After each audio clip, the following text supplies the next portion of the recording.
Olá, tudo bem? Está começando agora mais um programa Voz de Resistência, o programa que fala sobre os assuntos que interessam à classe trabalhadora. Se nós formos consultar o dicionário, nós encontraremos a seguinte definição de crise. Crise, alteração no curso de uma doença. Conjuntura perigosa. Situação aflitiva. Momento grave. Situação de um governo cuja conservação encontra dificuldades muito graves. Se tivermos como base os textos de Marx, ele vai falar que todo sistema capitalista, por si só, vive em crises subsequentes. Ou seja, no sistema capitalista, a crise é inerente ao sistema, nunca havendo de fato um momento em que o capitalismo não se encontra em momentos de crise. E quando nós falamos de crise, é lógico que nós estamos falando de guerra, nós estamos falando de fome, nós estamos falando de violência. E quando uma crise ocorre, as principais pessoas que sofrem é justamente a classe trabalhadora, apesar de a classe trabalhadora não ser culpada, sob nenhuma hipótese, das crises que de fato ocorrem. E para tratar sobre a crise econômica e política e as consequências para os trabalhadores, o programa Voz de Resistência hoje tem o orgulho de entrevistar uma pessoa realmente gabaritada e especialista para falar sobre esse assunto, que é o camarada Edmilson Costa. Edmilson Silva Costa é natural de Pedreiras, no estado do Maranhão. É economista e professor. É formado em comunicação social pela Universidade Federal do Maranhão, a UFMA. Em 1992, após defender a tese A Política Salarial no Brasil, 1964 a 1985, 21 anos de arroz salarial e acumulação predatória, obteve o título de doutor pela Universidade de Campinas, a Unicamp. É militante do Partido Comunista Brasileiro, o PCB, desde os anos 80. No ano de 2008, foi candidato a prefeito de São Paulo. Em 2010, foi candidato a vice-presidente da República e atualmente é secretário-geral do Partido Comunista Brasileiro, o PCB. Seja bem-vindo, Edmilson, ao programa Voz de Resistência. Olá, boa tarde. Só uma primeira correção. Eu sou militante desde a década de 70. Com certeza, que realmente, quando a gente observa aqui algumas biografias, está lá anos 80, então realmente é uma coisa que se deve ajeitar. E para entrevistar o Edmilson, eu tenho aqui a honra, novamente, nos estúdios aqui do Voz de Resistência, o jornalista Gabriel Araújo, que também é militante do PCB, inclusive já foi candidato a prefeito do município de Imperatriz pelo próprio Partido Comunista Brasileiro, então é alguém realmente gabaritado para me ajudar aqui a entrevistar o camarada Edmilson Costa. Eu agradeço mais uma vez o convite do Voz de Resistência, né? E já sou de casa aqui. Então, Edmilson, eu sei que você gostaria de fazer uma pequena introdução sobre a situação da crise mundial, sobre a crise no geral, né? Porque quando a gente fala em crise, não tem como separar o Brasil ou mesmo o Maranhão do resto do mundo. Então, a palavra está com você. Bom, boa noite a todos que estão ouvindo esse programa. Eu quero dizer o seguinte: nós estamos vivendo uma conjuntura de crise que ela é complexa e imponderável em função de três elementos da conjuntura. Quais são eles? O declínio do sistema imperialista, as ações do governo Trump e os ataques do presidente dos Estados Unidos contra o Brasil. Nós não podemos entender a conjuntura se não compreendermos que o presidente dos Estados Unidos ele vem tomando um conjunto de medidas que vem tendo impacto na geopolítica mundial e que tem deixado desconcertados tanto os aliados quanto os seus inimigos, em função da agressividade das propostas. E nós não podemos também esquecer que o Trump foi colocado no governo dos Estados Unidos pelo setor majoritário das classes dominantes para resolver três problemas básicos. E todos esses problemas implicam em mudança na conjuntura mundial. Quais são esses problemas? Primeiro, reestruturar a ordem econômica mundial em função de uma conjuntura em que emergiu no processo econômico a China e no processo militar a Rússia. Um outro elemento que ele também foi posto no poder para resolver é o declínio econômico, político, monetário, militar do sistema imperialista. E a terceira tarefa que o Trump tem é reindustrializar os Estados Unidos, porque, do ponto de vista industrial, ele está muito atrasado diante, por exemplo, da China e de outros países do sistema capitalista. Bom, e para resolver essas questões, o Trump está agindo de maneira truculenta, inclusive deixando desconcertados tanto aliados quanto inimigos. Por quê? Porque esse é o momento em que o chefe disciplina os subordinados para salvar o sistema.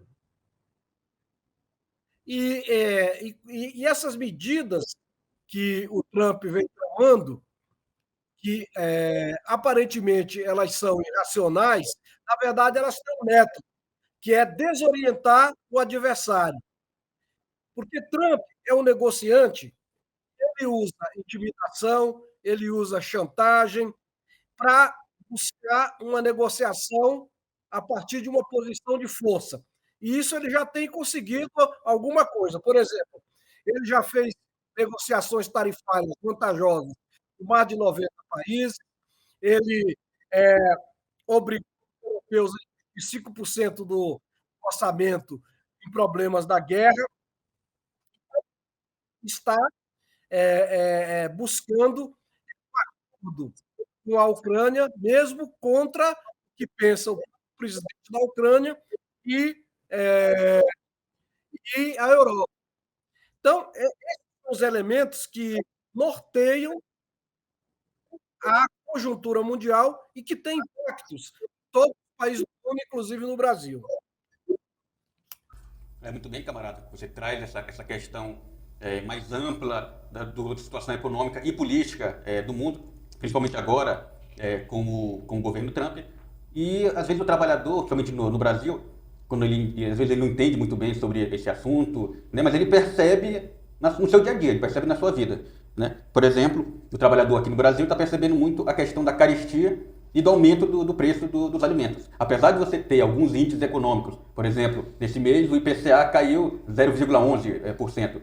Mas quando você pergunta para um trabalhador sobre a situação de vida dele, ele fala que realmente está deteriorando, está ficando complicado, apesar do governo sempre apresentar alguns números positivos. Então como é que você vê esse conflito, né? Parece que tem alguns números positivos, mas as pessoas realmente percebem que a situação está ficando muito ruim. Como é que você percebe essa situação, essa dicotomia, digamos assim?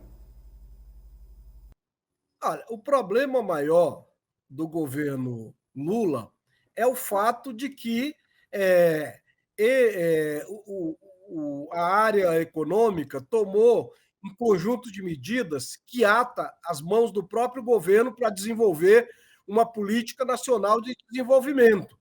O arcabouço fiscal ele não é nada mais, nada menos do que uma medida que apenas melhora o que era o teto do gasto do período do Temer.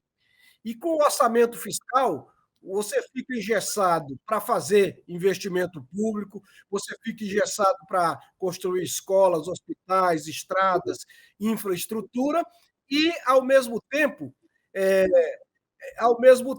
transfere para o setor privado uma quantidade de recursos cavalar que poderia ser aplicado na melhoria dos serviços públicos e nas políticas sociais. Então, são esses elementos que explicam o processo de crise no Brasil. Ou seja, é uma crise na qual o governo tomou medidas que atam as suas próprias ações do ponto de vista econômico. Certo, camarada, ainda no tema política e aqui voltada para a política nacional, né? A gente sabe que a pasta da economia ela fica dentro agora do Ministério da Fazenda. E o atual ministro da Fazenda é o Fernando Haddad, né? Como você analisa a política econômica atual do governo Lula aqui no Brasil?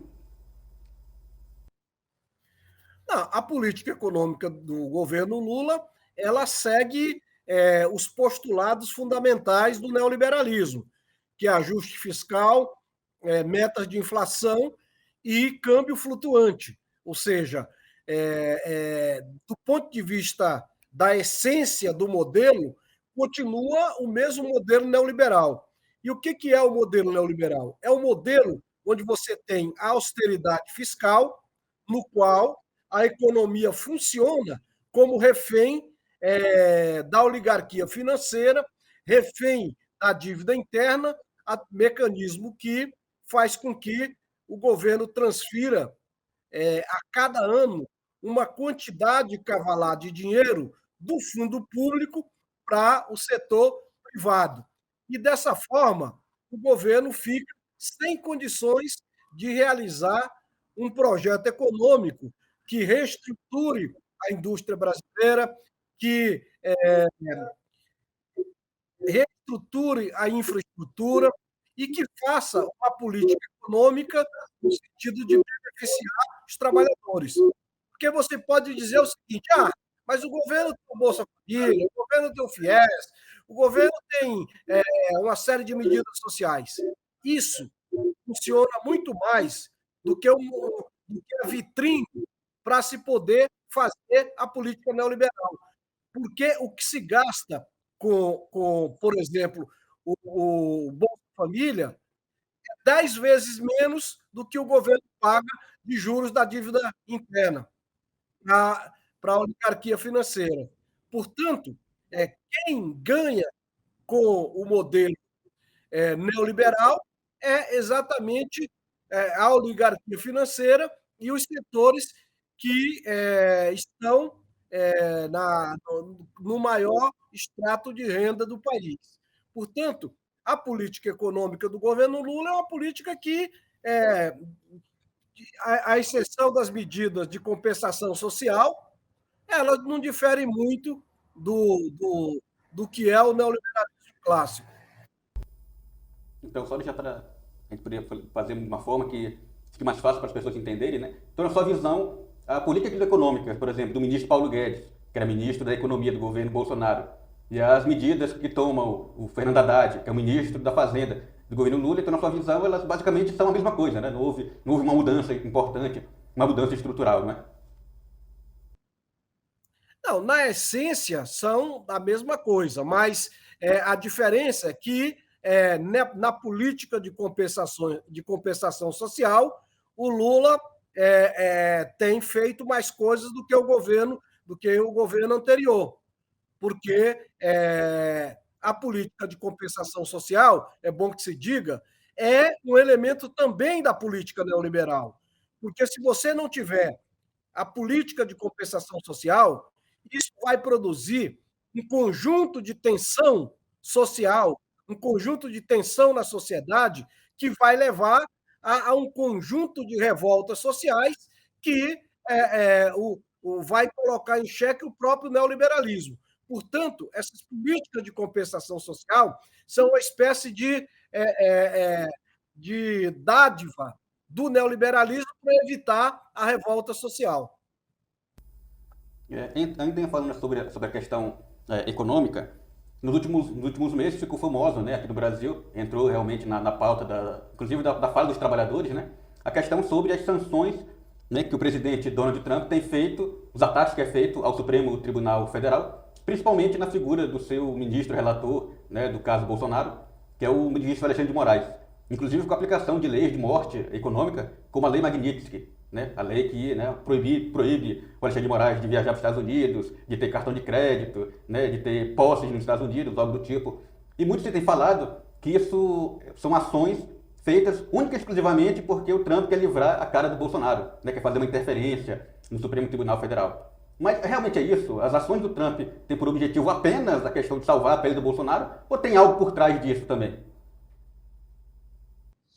Não, as ações de Trump, elas têm objetivos políticos e objetivos econômicos. Os objetivos políticos, nós podemos definir de duas ordens. Primeiro, ele quer efetivamente salvar a quadrilha bolsonarista diante da iminência de um julgamento e de uma condenação. Afinal, eles todos fazem parte da mesma extrema-direita. Mas o Trump também está de olho nas riquezas naturais do Brasil. O Brasil tem riquezas de terra rara, tem minérios raros também, e isso interessa para os Estados Unidos. E por que o Trump está com essa política agressiva contra o Brasil? Primeiro, porque ele não tem, como ele não tem condição de dobrar economicamente a China, como ele não tem condição de dobrar militarmente a Rússia, ele vai procurar fazer uma demonstração de força com aqueles países que não têm nem a força econômica, nem a força militar, tanto da China quanto da Rússia, que é o caso do Brasil. Uma espécie que o Brasil é uma espécie de elo débil na cadeia imperialista. Por que é elo débil? Primeiro, porque geograficamente nós estamos muito distante dos outros países que fazem parte dos BRICS e muito perto dos Estados Unidos. E o Brasil também não tem a força militar que tem, por exemplo, a Rússia e a China. Terceiro elemento, a nossa economia está entrelaçada com os fluxos financeiros e os fluxos comerciais dos Estados Unidos. Ou seja, com esses fluxos controlados pelos bancos dos Estados Unidos. Além disso, a maior parte das reservas cambiais brasileiras estão em bancos controlados pelos Estados Unidos. Então, ainda tem um outro elemento, do ponto de vista mais geral, que o Brasil é parte dos BRICS, e os BRICS são inimigos dos Estados Unidos. Porque o maior inimigo dos Estados Unidos é a China. Depois, os BRICS, que é liderado pela China. Então, o Brasil, desse ponto de vista geográfico e econômico, é uma espécie de elo débil diante da ofensiva do Trump com essas sanções. E essas sanções, no caso do Brasil, elas foram feitas justamente para não ser aceitas, porque elas são tão ultrajantes, é uma chantagem tão rasteira que é feita para o Brasil não aceitar. E isso justifica a escalada de sanção.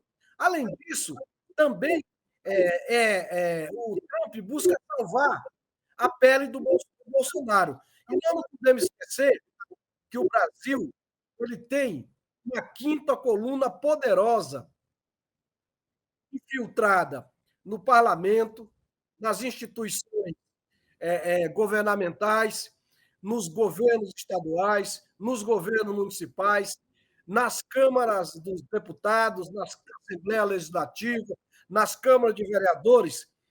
E essa quinta coluna, ela defende abertamente as sanções e os interesses dos Estados Unidos. Portanto, esses são os elementos que explicam esse problema das sanções contra o Brasil.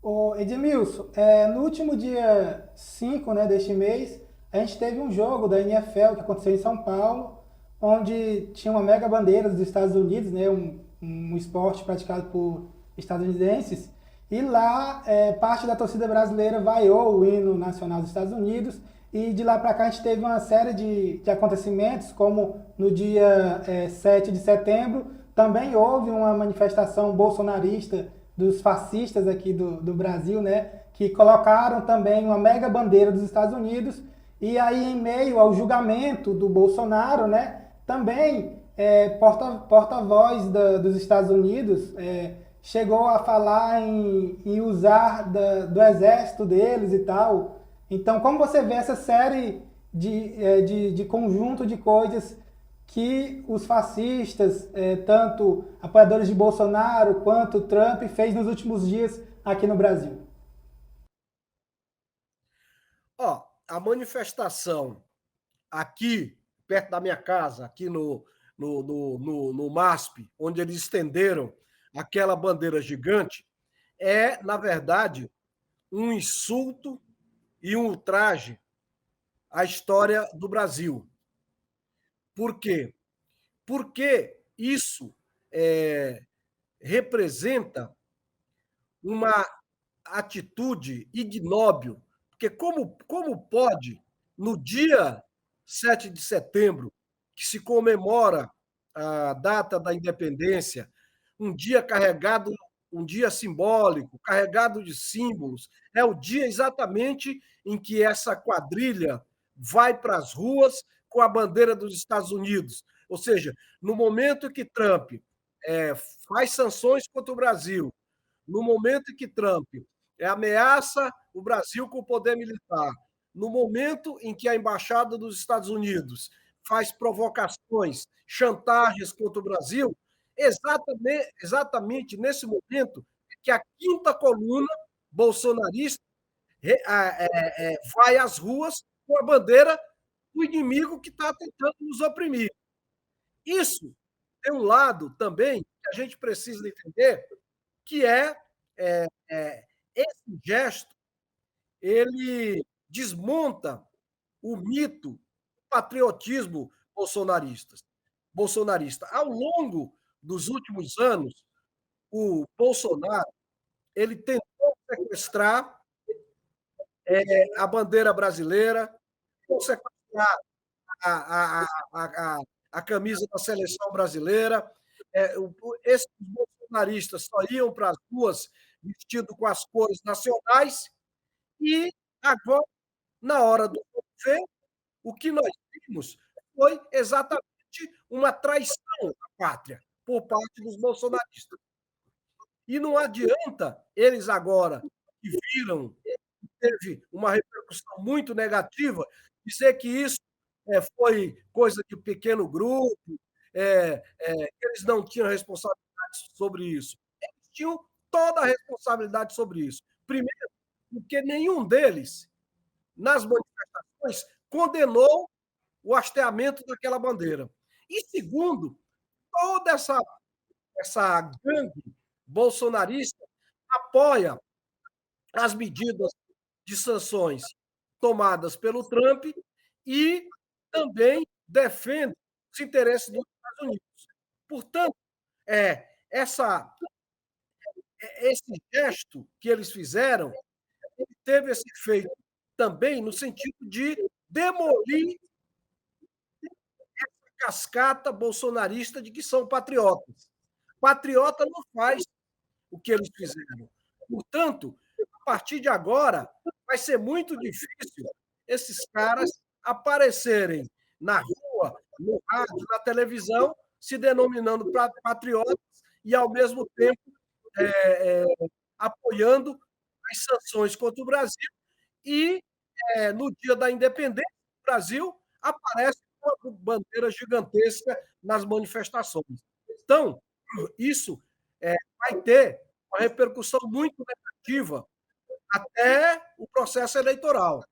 Isso é muito importante porque mostrou a verdadeira essência, que é um movimento de traição nacional e de defesa dos interesses geopolíticos e econômicos do governo dos Estados Unidos.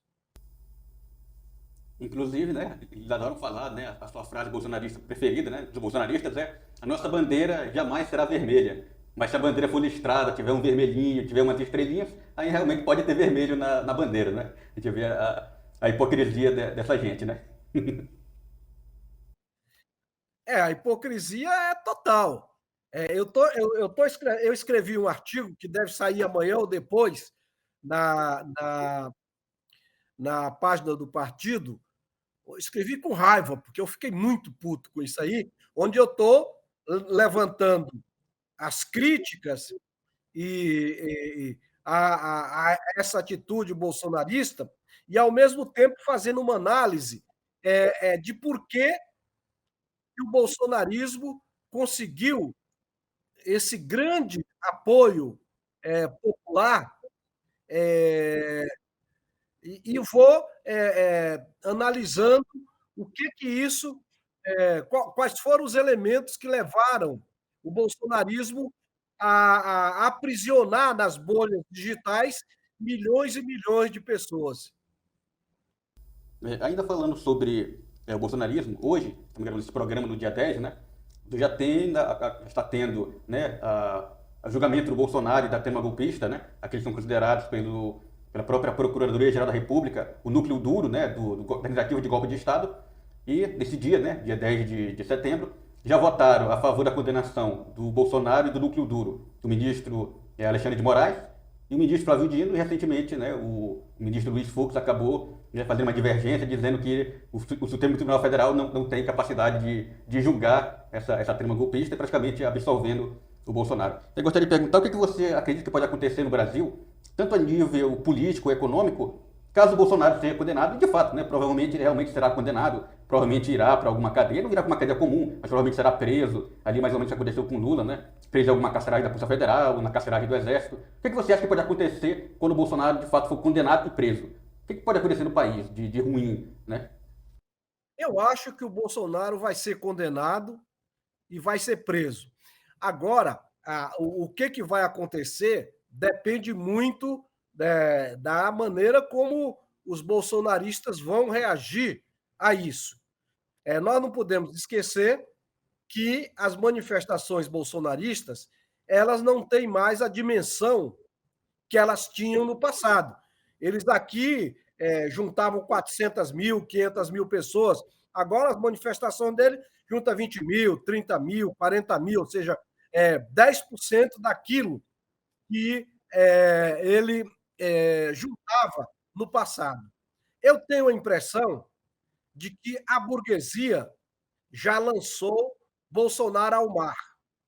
E lançou por quê? Porque Bolsonaro na verdade, um personagem grotesco, personagem que foi uma espécie de raio que apareceu na política brasileira e que a burguesia ela quer, para representar seus interesses, um personagem que tenha a mesma política do Bolsonaro, mas que possa comer de garfo e faca, que possa ser mais sofisticado. E, atualmente, o candidato da burguesia é o Tarcísio de Freitas, que é o governador de São Paulo. Nós fizemos aqui uma nota do Comitê Regional, não sei se vocês viram, está na página do partido, onde a gente diz que o Tarcísio ele é mais perigoso do que o Bolsonaro. E mais perigoso por quê?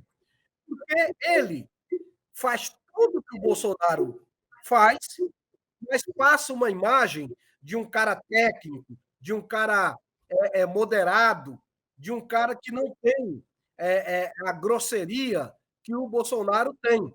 Então, esse cara, ele tem a mesma política do Bolsonaro, mas não tem a imagem que o Bolsonaro tem. Ele cria uma imagem diferente.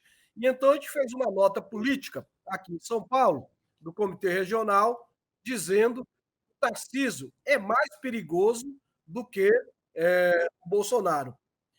E, dessa forma, eu entendo que pode haver algum tipo de manifestação, mas não tem mais a dimensão que teve no passado. Pode ser que tenha algum maluco que faça alguma coisa, mas isso é normal de quando você fanatiza uma massa, como eles fanatizaram a milhões e milhões de pessoas pelo Brasil afora, através das redes sociais e das bolhas digitais.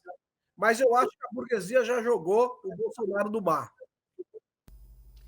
Ainda nesse assunto dos ataques dos Estados Unidos e também da tentativa de avanço do fascismo aqui no Brasil, né? Como a esquerda e, em particular, o Partido Comunista Brasileiro, o PCB, deve atuar nesta conjuntura atual que é bem hostil? Olha, nós estamos vivendo uma conjuntura complexa, uma conjuntura difícil, mas nós temos procurado acertar na política. E acertar na política significa o quê? Do ponto de vista interno, nós temos a convicção de que só as massas nas ruas podem mudar a correlação de força e construir uma nova perspectiva para o Brasil. Não adianta o governo Lula ficar apenas se reunindo com empresários, se reunindo com as classes dominantes. Nós não podemos esquecer que as classes dominantes brasileiras, em todos os momentos de crise, sempre estiveram ao lado do imperialismo. Portanto, não são confiáveis para qualquer resistência a uma situação de conjuntura em que nós estamos vivendo agora. Além disso, eu tenho a convicção de que a luta anti-imperialista ela vai ser colocada novamente na ordem do dia, porque a quinta coluna bolsonarista ela não se extingue com a prisão de Bolsonaro, o Trump vai querer cada vez mais atingir os seus objetivos, e para atingir os seus objetivos, ele considera a América Latina um quintal, e que, portanto, qualquer governo que tome alguma medida que contrarie os interesses dos Estados Unidos, ele vai querer sancionar. E que, portanto, a luta anti-imperialista ela vai ficar na ordem do dia, e nós também estamos atentos a isso aí para formar a militância no sentido de resistir ao imperialismo e estar presente em todas as lutas. É por isso que nós estamos colocando duas propostas fundamentais. Primeiro, é fundamental resistir ao imperialismo, defender a soberania nacional e popular, mas nós não podemos esquecer nunca de colocar na ordem do dia a pauta dos trabalhadores. A pauta dos trabalhadores significa, nesse momento, você lutar para reforçar o plebiscito popular, lutar pela jornada de trabalho de 30 horas sem redução dos salários e contra a escala 6x1, lutar pela taxação das grandes fortunas, pela defesa dos recursos naturais, contra as contra-reformas. Então, essa é a política que norteia o nosso partido, é a política que eu tenho a impressão de que vai ser a política que vai ser abraçada pelo conjunto da militância de esquerda que quer realmente lutar. Porque não adianta ficar só fazendo conchavo com o empresário, conchavo com as classes dominantes. Se você não coloca o povo na rua, se você não coloca a mobilização nos locais de trabalho, nos locais de moradia, nos locais de estudo, você não vai ter uma resistência à altura de mudar a correlação de forças, tanto do ponto de vista interno quanto do ponto de vista externo. Falando sobre essa questão, né, principalmente da pauta dos trabalhadores, falando dos trabalhadores como um todo, nos últimos anos nós vimos aqui no Brasil um avanço de um setor que é o setor evangélico, né? O Brasil é um país aí de maioria, era um país de maioria, ainda é um país de maioria católica, né? Somos um país colonizado, né, por portugueses, por isso o catolicismo é tão forte nas instituições brasileiras, mas os evangélicos eles vêm cada ano avançando um pouco mais. Eles tiveram uma pequena parada de crescimento, mas ainda são hoje um segmento extremamente importante e enorme da população brasileira, e muitos deles, né, de fato, foram capturados por essa onda da extrema-direita, essa onda bolsonarista. Como que você vê essa captura, né, dos evangélicos pela extrema-direita e principalmente pelo bolsonarismo? Nesse artigo que eu escrevi, que vai sair hoje, vai sair amanhã ou depois, eu entro nessa questão também. Por que os evangélicos cresceram nos bairros populares e por que que eles passaram a ter uma influência muito grande sobre a população? Primeiro, pela omissão da esquerda, que deixou de fazer o trabalho de base, que deixou de colocar o pé no barro e que ficou muito mais nos acordos gerais do que fazendo o trabalho de base. Enquanto isso, as igrejas pentecostais foram para os bairros e passaram espertamente a fazer uma pregação que envolve o senso comum, o estímulo aos preconceitos populares e as pautas da extrema-direita. E isso foi pegando muito na população, principalmente porque há pelo menos uns 10 anos, de 10 anos para cá, a extrema-direita passou a dominar as redes sociais. Eles montaram milícias digitais pelo Brasil afora, elas passaram a formar a população através de fake news, onde, para eles, não interessa se a notícia é verdade ou mentira. Ou seja, se você repetir, como os nazistas faziam, a mentira várias e várias vezes, ela termina tendo aparência de verdade. E, dessa forma, eles conseguiram dominar ideologicamente esse conjunto da população. O segundo elemento que levou a essa cultura que eu estou me referindo é de que o movimento sindical ele passou por um transformismo onde um movimento combativo, a partir do final da década de 70, com as greves do ABC, ele foi se adaptando à medida que ia galgando o cargo nos governos municipais e estaduais e completou essa adaptação quando chegou ao governo federal e que transformou toda a política do Partido dos Trabalhadores numa política de conciliação de classes. E deu no que deu, conforme nós podemos ver no golpe de 2000, no golpe contra a Dilma. E um terceiro elemento é a própria política de conciliação do governo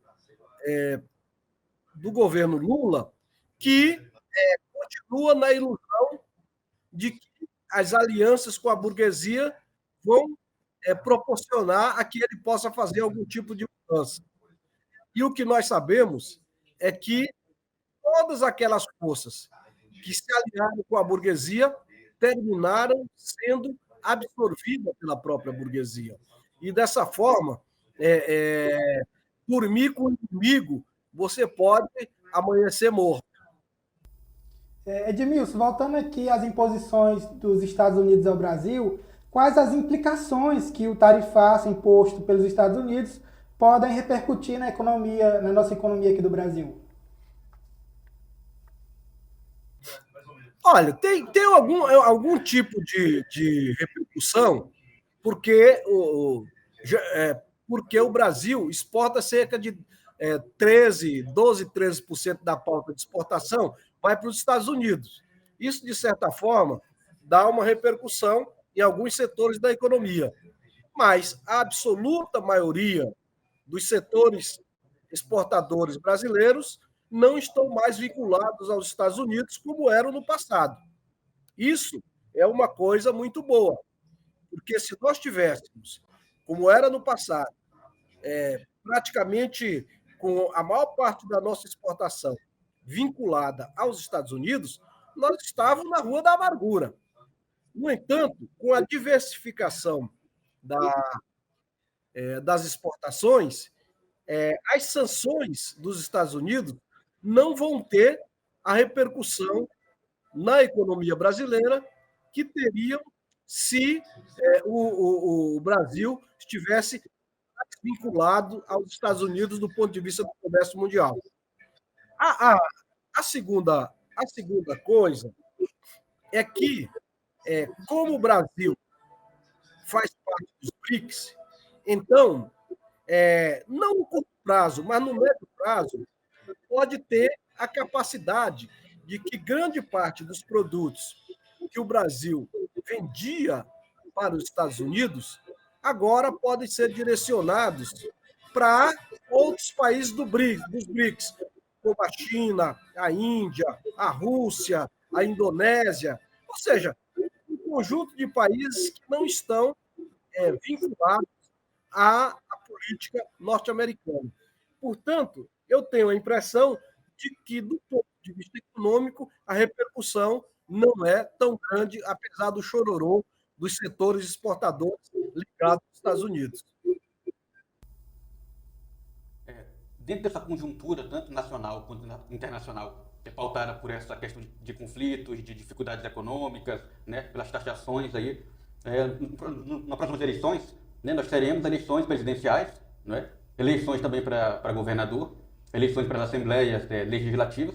Então, como é que você vê essas próximas eleições, uma vez que nós vamos ter aí, né, provavelmente, o principal líder da extrema-direita preso, que é o Bolsonaro, vamos ter aí o presidente Lula provavelmente competindo por uma reeleição, ainda sobre os Estados Unidos comandado por Donald Trump e por todos os conflitos mundiais acontecendo, né, guerra na Ucrânia, né, agora também as taxações que vêm ao Brasil e também aos outros países, né, o fortalecimento dos BRICS, né, e provavelmente uma escalada grande do fascismo aqui, não só a nível federal, né, a nível de Brasil, mas principalmente também a nível estadual, né, principalmente aí nessas disputas que vão haver pelos cargos do Senado, na Câmara. Nós sabemos, inclusive, que a extrema-direita tem o objetivo de transformar o próximo Congresso Nacional mais bolsonarista ainda do que já é. Então eu me pergunto, como é que vão ser as próximas eleições, principalmente pensando naqueles partidos que são partidos mais à esquerda, né, onde o PCB, por exemplo, já se encaixa. O que fazer? Como é que vai ser feita essas eleições? Você já tem algum pensamento como vai ser isso?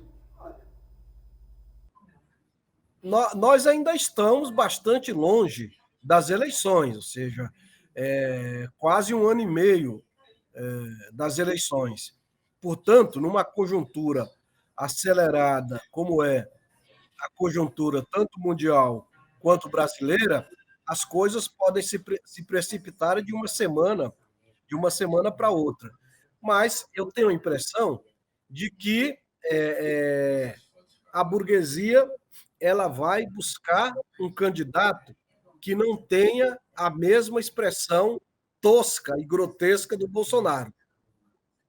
E ela vai lutar de todas as formas para que esse candidato ganhe as eleições e faça um programa conservador muito semelhante ao que o Bolsonaro fez e que o Temer fez naquele período. Afinal de contas, a burguesia não está ligando para os trabalhadores. A burguesia está ligando para os seus interesses. Por outro lado, nós podemos ver que o Lula vinha tendo uma queda enorme de popularidade, mas que com essa medida do Trump e a traição dos bolsonaristas, você viu que ele já melhorou a sua popularidade. Que, portanto, as eleições de 2026 elas vão acontecer num período de muita tensão interna, porque o bolsonarismo, mesmo o Bolsonaro na cadeia, continua vivo, e também tem o interesse do Trump de fortalecer a extrema-direita mundial e que, portanto, os bolsonaristas fazem parte desse modelo de extrema-direita que o Trump hoje é o principal expoente mundial. Agora, eu tenho a impressão de que, se a conjuntura continuar do mesmo jeito, o nosso partido vai terminar lançando um candidato, porque se a eleição é em 2 turnos, o primeiro turno é para você fazer o debate. E no segundo turno você apoia aquele que pode derrotar o inimigo principal. Portanto, tudo ainda está imponderável. Nós temos que seguir atento à conjuntura, e o partido sempre procura seguir atento à conjuntura, olhando com lupa a conjuntura, para não ser surpreendido, como foi no levante de 2013. Não só a gente, mas que toda a esquerda foi surpreendida no levante de 2013. Com o cenário atual, né, que a gente sabe que é complexo, está totalmente complexo e a gente sabe que tem consequência para os trabalhadores, eu gostaria de saber quais são essas consequências que os trabalhadores sofrem e como que os trabalhadores podem sair, né, dessa complexidade que está tão hostil aos trabalhadoras do Brasil. Bom, os trabalhadores, eles estão numa situação muito difícil. Por quê? Porque a absoluta maioria das organizações sindicais estão perdidas para a luta de classe. Estão perdidas por quê? Porque se transformaram em organizações burocráticas, onde a questão da luta de classes foi abandonada, e se transformaram em aparelhos onde os seus dirigentes procuram se manter eternamente. É só você ver que a maior parte dos sindicatos, dirigente já tem mais de 20 anos no sindicato. Ou seja, e esse pessoal não quer mais voltar para o chão da fábrica.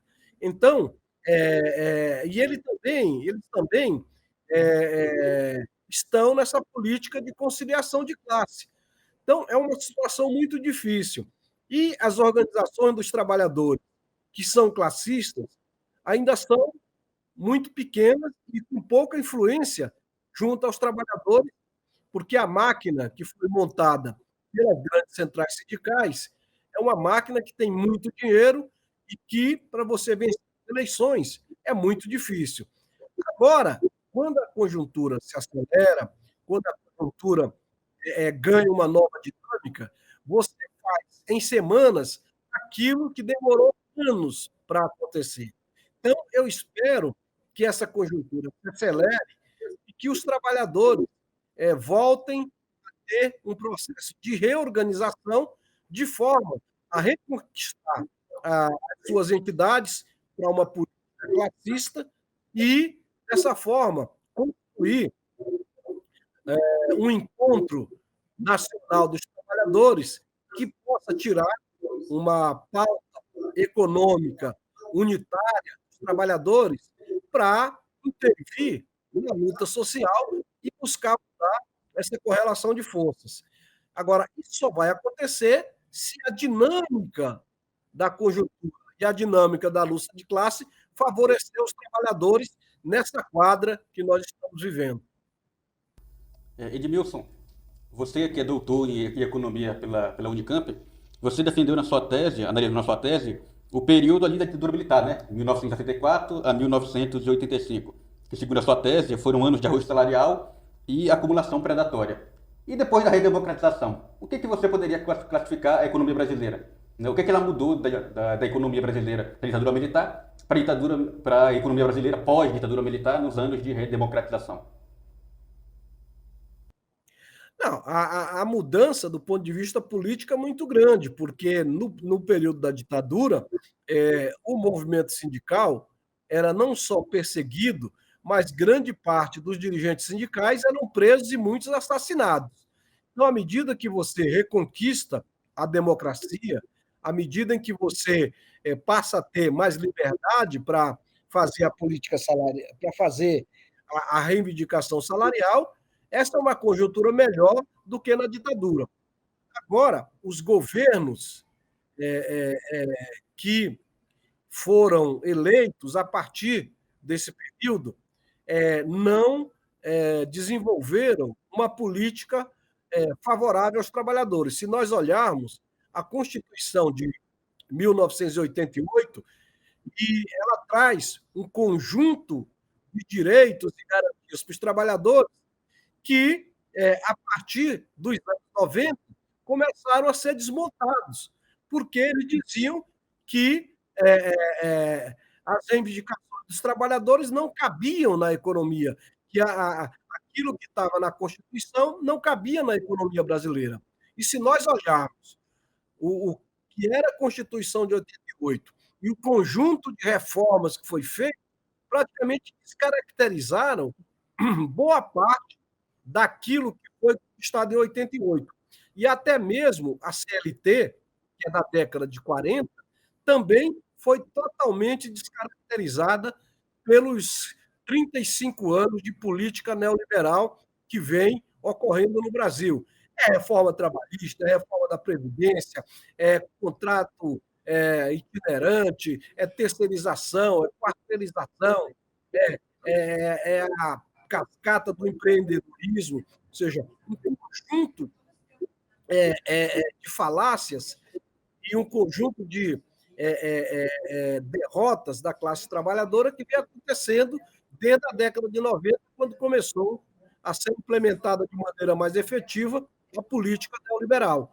E a política neoliberal é uma política antipopular, é uma política que busca colocar o conjunto da economia para servir os interesses da oligarquia financeira e para os trabalhadores cada vez menos direitos, menos garantias, serviços públicos cada vez mais precários, salários mais baixos, e aí vem o empreendedorismo com a cascata de que todo mundo pode ser empreendedor, que é uma cascata. Ou seja, eles querem colocar a responsabilidade pelo desemprego nas costas dos próprios trabalhadores. Edmilson, voltando aqui para a atualidade, a gente sabe que está acontecendo o plebiscito popular, né? Que é ações pró-trabalhador, que aí no caso entra a questão do fim da escala 6 por 1 e da isenção de imposto de renda para quem ganha até R$ 5.000, né? E outros pontos que também tem dentro desse plebiscito. Eu gostaria de saber de você um pouco sobre o que impacta isso na atualidade para o trabalhador brasileiro. Olha, o plebiscito popular, eu tive na reunião que foi nas duas frentes, que era a Frente Brasil Popular e a Frente Povo Sem Medo. Eles reuniram militantes do Brasil inteiro. Eu tive nessa reunião representando o partido, e foi exatamente nessa reunião que se tirou a proposta de fazer o plebiscito popular como um instrumento de mobilização da população e com pautas que falassem direto aos interesses da população, que é a redução da jornada de trabalho. É bom que a gente diga que quem primeiro colocou publicamente a questão da redução da jornada de trabalho para 30 horas sem redução do salário foi o partido, através da candidata à presidência, a camarada Sofia, e também nessas propostas apareceram proposta contra a jornada 6 por 1, que é uma jornada escravizante para os trabalhadores, a taxação das grandes fortunas, que são temas que mexem diretamente com a vida concreta dos trabalhadores.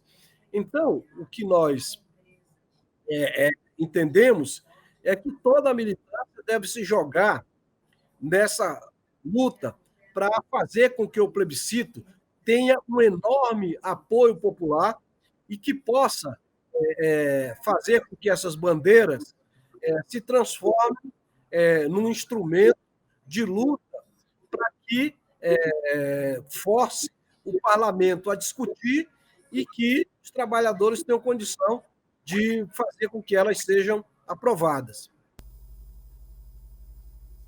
Excelente. Poderíamos ficar aqui horas discutindo sobre as questões da crise, das saídas sobre a crise, e realmente falar um pouco mais sobre, de fato, como está a atual conjuntura e como nós poderíamos realmente sair dessa situação complexa que o Brasil vem passando, mas infelizmente nosso programa vem chegando ao fim. Nós hoje conversamos com Edmilson Costa, que é secretário-geral do Partido Comunista Brasileiro, o PCB, que publicou alguns livros, entre eles aqui eu destaco Imperialismo, o que todo cidadão precisa saber, A Política Salarial no Brasil, editado pela editora Boitempo, A Crise Econômica Mundial e a Globalização no Brasil, editado pelo Instituto Caio Prado Júnior. E mais recentemente, Reflexões sobre a Crise Brasileira, editado pela editora Ciências Revolucionárias. O Edmilson Costa também tem um blog onde ele trata alguns textos sobre a economia. E você também pode encontrar alguns textos do próprio Edmilson Costa no site do Partido Comunista Brasileiro, o PCB. Então, Edmilson, desde já agradecemos a sua participação, realmente ela foi muito importante. Bom, eu também agradeço a oportunidade de ter conversado com os ouvintes do programa e estou sempre à disposição. Sempre que vocês quiserem falar sobre temas, principalmente de economia, que é a minha especialidade, eu estou à disposição. Um grande abraço a todos e vamos à luta!